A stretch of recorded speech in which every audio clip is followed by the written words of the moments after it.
فردین عیاری است که از یادگار دوران تختی است که به سینما آمد. برای همینی که راه نوینی را گشود در تاریخ سینمای ما، راه عیاران و جوانمردان.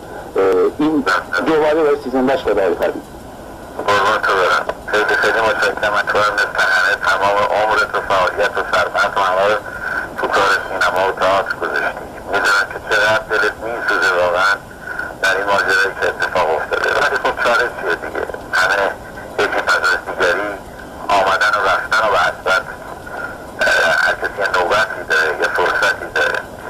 ولی به هر صورت من همونطور که گفتی آرزو دارم که یه حداقل اگه شده برای آخرین بار یا یک بار شده باز یه کاری بکن، یه خدمتی انجام بدید، یا در صورت ضرب خودمون که چه در ورزش چه در سینما کارایی کردیم در این آخر عمریان بتونیم باز کوچکتر هم یه خدمتی انجام بدیم. امیدواریم که خدا کمک بکنه و این کار انجام بشه. میدونم که واقعا کلیه هنر دوستان به خصوص کسانی که فردین دوست دارن، راست میگی همشون دلشون میخواد که این کار انجام بشه. منم واقعا دلم میخواد منتها یه نیروی خداوند بده، قدرتی بده، شانسی بده، مجددا افتخاری داشته باشیم که حالا یا رو صحنه تئاتر یا بر پرده سینما در خدمت مردم باشیم.